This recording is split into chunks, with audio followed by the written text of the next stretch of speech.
Hello everyone, today we will continue our topic of accounting equation और ये part 4 है accounting equation का। इस पार्ट पे हम देखेंगे कि how to deal with transaction, मतलब अगर हमें कोई ट्रांजैक्शन दे रखी है तो उससे हमें जर्नल एंट्रीज़ को कैसे फ्रेम करना है। अब जर्नल एंट्रीज़ को फ्रेम करने से पहले हमें कुछ चीज़ों को सीखना पड़ेगा। वो चीज़ें आज मैं आपको इस फॉर्मेट से बताऊँगा। सो बेसिकली ओवरव्यू इस वीडियो का ये है कि आपको एक ट्रांजैक्शन दी जाएगी, आपको उस ट्रांजैक्शन को देखकर जर्नल एंट्रीज फ्रेम करना है, बट उससे पहले क्या क्या स्टेप्स आपको अपने माइंड में ध्यान रखने हैं वो देखेंगे। तो हम इस वीडियो में मॉडर्न अप्रोच को फॉलो करेंगे, ट्रेडिशनल अप्रोच को फॉलो नहीं करेंगे। मतलब दोनों से करते तो आंसर सेम आता है, बट इसमें मॉडर्न अप्रोच फॉलो करेंगे। और मॉडर्न अप्रोच क्या होता है, एक बार मैं लिख देता हूँ। मॉडर्न अप्रोच के हिसाब से कैपिटल, लाइबिलिटीज़ और आपके रेवेन्यूज़, ये तीन जो आइटम होते हैं इनका रूल एक होता है कि अगर ये इंक्रीज़ हो रहे हैं तो इनको करो क्रेडिट, अगर ये डिक्रीज़ हो रहे हैं तो इनको करो डेबिट। और एसेट्स और एक्सपेंसेस का एक रूल होता है, अगर ये इंक्रीज़ हो रहे हैं तो इनको करो डेबिट, और अगर ये डिक्रीज़ हो रहे हैं तो इनको करो क्रेडिट। तो ये है आपका modern approach. Capital, liabilities, revenue के लिए सेम और एसेट्स और एक्सपेंसेस के लिए सेम। सो फर्स्ट ट्रांजैक्शन देखते हैं। पहले हम ट्रांजैक्शन देखेंगे, उसके बाद हम सेकंड स्टेप देखेंगे कि उस ट्रांजैक्शन में कौन कौन से अकाउंट्स इन्वॉल्व है। एटलीस्ट 2 अकाउंट्स उसमें इन्वॉल्व होंगे ही होंगे, 2 से ज़्यादा भी हो सकते हैं। पर उसका हम नेचर देखेंगे कि वो अकाउंट जो है वो किस नेचर का है। नेचर मतलब वो कैपिटल है, लाइबिलिटी है, रेवेन्यू है, एसेट है, एक्सपेंस है, क्या है। फिर हम देखेंगे कि वो उसका अफेक्ट क्या हो रहा है, मतलब वो इंक्रीज़ हो रहा है या डिक्रीज़ हो रहा है, और उसके हिसाब से फिर हम डेबिट और क्रेडिट करेंगे मॉडर्न अप्रोच के हिसाब से। So first transaction, XY started business with cash 5 lakh rupees. XY कोई एक इंसान का नाम समझ लो। XY ने बिज़नेस स्टार्ट किया विद कैश 5 लाख रुपीज़। अब इसमें सबसे पहले हमें अकाउंट्स कौन कौन से इन्वॉल्व हो रहे हैं वो आइडेंटिफाई करना है। तो पहला अकाउंट जो इसमें इन्वॉल्व हो रहा है वो तो सिंपल दिख ही रहा है कि कैश अकाउंट इन्वॉल्व है, तो हम यहाँ पे पहले कैश लिख देंगे।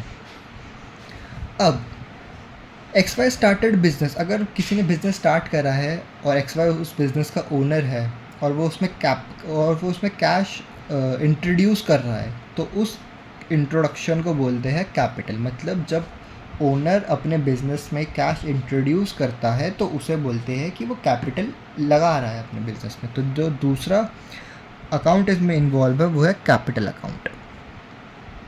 तो ये हमने कर लिए सबसे पहले अकाउंट्स आइडेंटिफाई। उसके बाद हम देखेंगे नेचर हम देखेंगे कि ये कैपिटल, लायबिलिटी, मतलब इन पांचों में से कौन सा है। तो कैश आपका होता है एसेट, तो इसके आगे हम लिख देंगे एसेट, और कैपिटल तो आपका कैपिटल ही होगा क्योंकि वो तो है ही कैपिटल, उसका नाम ही कैपिटल लिखते हैं। फिर how it affect, third column, मतलब ये इंक्रीज़ हो रहा है या डिक्रीज़ हो रहा है, मतलब कैश इंक्रीज़ हो रहा है, कैपिटल इंक्रीज़ हो रहा है या दोनों डिक्रीज़ हो रहे हैं।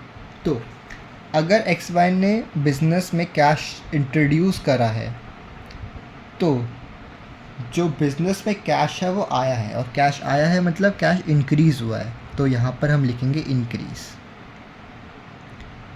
और आपने कैपिटल इंट्रोड्यूस करा है यानी कि आपका कैपिटल भी इंक्रीज़ हुआ है, तो इसके आगे भी आएगा इंक्रीज़। तो दोनों चीज़ें इंक्रीज़ हो रही है इस ट्रांजैक्शन के हिसाब से। अब हमें देखना है नेचर और इसका इफ़ेक्ट। अब कैपिटल, लायबिलिटी और रेवेन्यू का सेम ट्रीटमेंट था, और एसेट और एक्सपेंसेस का सेम ट्रीटमेंट था। तो देखो एसेट का क्या ट्रीटमेंट है। एसेट का ट्रीटमेंट है कि अगर एसेट इंक्रीज़ हो रहा है तो उसको कर दो डेबिट, तो इसको हम कर देंगे डेबिट, कैश को कर देंगे हम डेबिट, ठीक है। और कैपिटल अगर इंक्रीज़ हो रहा है तो उसको कर दो क्रेडिट, तो कैपिटल को हमने कर दिया क्रेडिट। तो ये आपकी हो गई जर्नल एंट्री। अगर मैं इसकी जर्नल एंट्री फ्रेम करके दिखाऊं तो इसकी जर्नल एंट्री हो जाएगी कैश अकाउंट डेबिट हो रहा है क्योंकि यहाँ पे टू कैपिटल अकाउंट कितना 5 लाख रुपीस। तो हमने क्या करा, हमने सबसे पहले कौन कौन से अकाउंट उसमें इन्वॉल्व है वो देखे, उसके बाद हमने नेचर देखा कि वो अकाउंट कैश मतलब वो अकाउंट एसेट है, कैपिटल है, रेवेन्यू है, एक्सपेंस है या लाइबिलिटी है। उसके बाद हमने उसका अफेक्ट देखा कि वो इंक्रीज़ हो रहा है या डिक्रीज़ हो रहा है, और उस हिसाब से हमने डेबिट और क्रेडिट करा उसको। अब second transaction, he purchased machinery worth 1 lakh rupees. अब सबसे पहले अकाउंट कौन कौन से इन्वॉल्व है वो आइडेंटिफाई करना है। सबसे पहला अकाउंट जो इन्वॉल्व है वो है मशीनरी अकाउंट। तो सबसे पहला मशीनरी। अब इस ट्रांजैक्शन का मतलब है उसने मशीनरी परचेज़ करी है। अब मशीनरी परचेज़ करी है यानी कि आपका कैश कम हो रहा होगा। तो दूसरा अकाउंट जो इन्वॉल्व है वो है कैश अकाउंट। अब कैश तो अपना एसेट है, हमें पता है कैश अपना एसेट हो गया। और मशीनरी क्या है, मशीनरी भी एक एसेट ही होती है। तो दोनों अकाउंट का नेचर क्या है, एसेट हो गया। अब अगर मशीनरी परचेज़ कर रहे हैं यानी कि मशीनरी इंक्रीज़ हो रही है, तो मशीनरी के आगे इंक्रीज़। पर मशीनरी परचेज़ कर रहे हैं तो कैश में पेमेंट कर रहे होंगे तो कैश डिक्रीज़ हो रहा होगा, तो इसलिए यहाँ पे कैश को कर देंगे हम डिक्रीज़। अब उसके बाद सेम रूल, दोनों एसेट है तो अगर एसेट इंक्रीज़ हो रहा है तो डेबिट करो, यानी कि मशीनरी को कर देंगे डेबिट, क्योंकि मशीनरी इंक्रीज़ हो रही है तो मशीनरी को कर देंगे डेबिट। और अगर एसेट डिक्रीज़ हो रहा है तो इसको कर दो क्रेडिट, और कैश एसेट है वो डिक्रीज़ हो रहा है तो इसको कर देंगे हम क्रेडिट कैश से।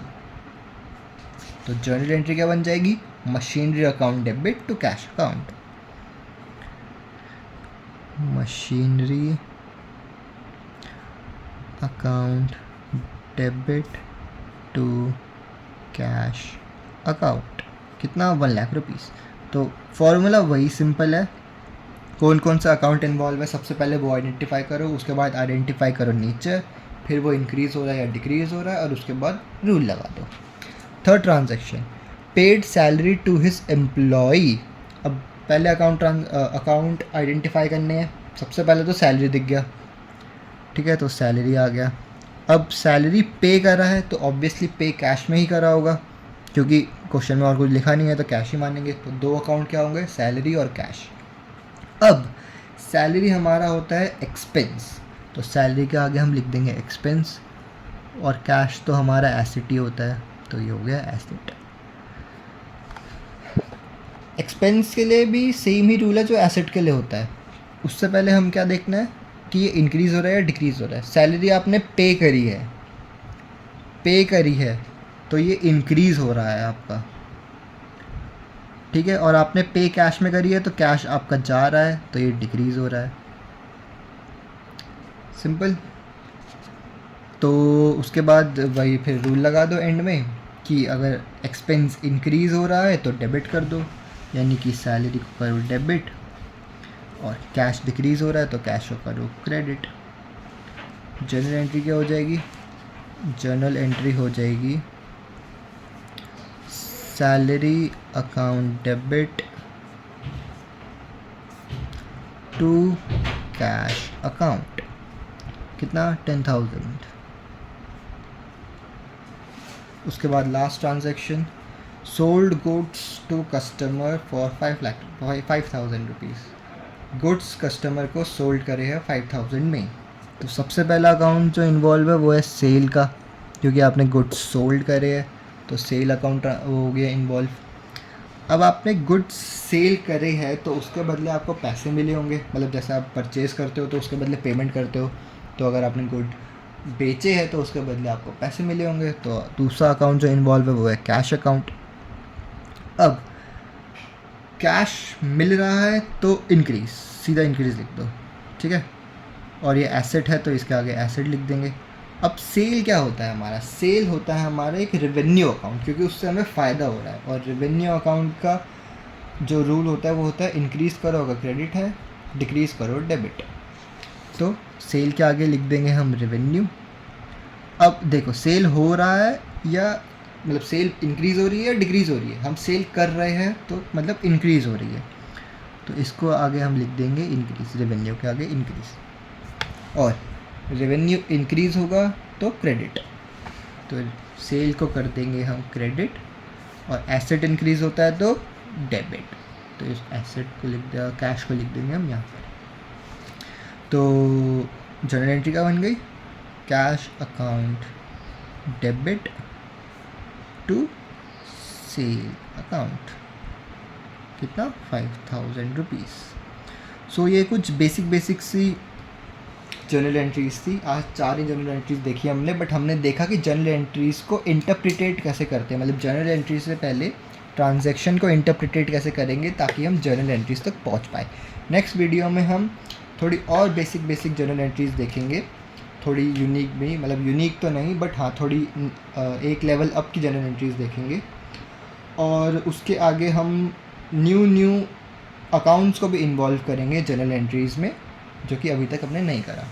सो that's it for today, I hope you like it. It's your buddy signing off, bye bye.